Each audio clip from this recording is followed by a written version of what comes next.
ನಮಸ್ಕಾರ ಗೆಳೆಯರೆ, ನಾವು ಇವತ್ತು ಸಾಮಾನ್ಯ ಜ್ಞಾನದ ಪ್ರಮುಖ ಪ್ರಶ್ನೋತ್ತರ ಬಗ್ಗೆ ಚರ್ಚಿಸುತ್ತಿದ್ದೇವೆ. ಈ ಪ್ರಶ್ನೆಗಳ ಉತ್ತರ ನಿಮಗೆ ಗೊತ್ತಿದ್ದರೆ ಕಮೆಂಟ್ ಮಾಡಿ ತಿಳಿಸಿ ಮತ್ತು ವಿಡಿಯೋವನ್ನು ಕೊನೆವರೆಗೆ ನೋಡಿ. ಪ್ರಶ್ನೆ: ದ್ಯುತಿ ಸಂಶ್ಲೇಷಣೆ ಕ್ರಿಯೆಯಲ್ಲಿ ಯಾವ ಅನಿಲ ಬಳಸಲಾಗುತ್ತದೆ?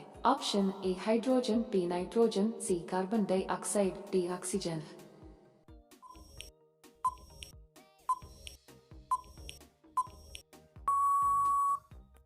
ಸರಿ ಉತ್ತರ option C carbon dioxide. ಪ್ರಶ್ನೆ: ಯಾವುದನ್ನು ಭಾರತದ ರಾಷ್ಟ್ರೀಯ ಲಾಂಛನ ಎಂದು ಕರೆಯಲಾಗುತ್ತದೆ? ಆಪ್ಷನ್ ಎ ತ್ರಿವರ್ಣ ಧ್ವಜ, ಬಿ ಅಶೋಕ ಸ್ತಂಭ, ಸಿ ಅಶೋಕ ಚಕ್ರ, ಡಿ ಕಮಲ.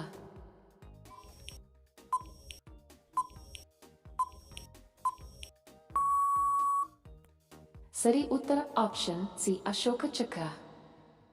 ವಿಡಿಯೋ ಕೊನೆವರೆಗೂ ನೋಡಿದ್ದಕ್ಕೆ ತಮ್ಮೆಲ್ಲರಿಗೂ ಧನ್ಯವಾದಗಳು. ಮತ್ತೆ ಭೇಟಿ ಆಗೋಣ ಇಂಟ್ರೆಸ್ಟಿಂಗ್ ವಿಡಿಯೋದೊಂದಿಗೆ. ಅಲ್ಲಿಯವರೆಗೆ ನಮಸ್ಕಾರಗಳು. ಜೈ ಹಿಂದ್.